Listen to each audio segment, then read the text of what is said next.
to change WhatsApp backup email. In this video, I will guide you step by step on how you can do that. The first thing you want to do is open the WhatsApp on your device. If you don't have this, you can download it from Play Store or App Store. Now tap on the three dots at the top right corner. From here, select settings. Now you will find different options here. Scroll down and tap on chats. Scroll down a bit and you have the option of chat backup. Go ahead and tap on that.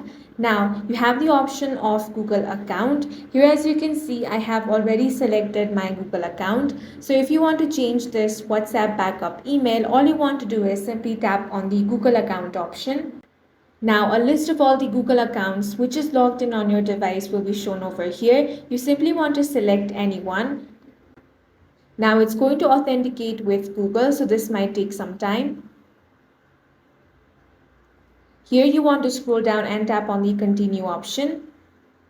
And as you can see, the backup email has been successfully changed, and that's all for this video. If you found it useful, make sure to hit the like button and subscribe for more videos like this.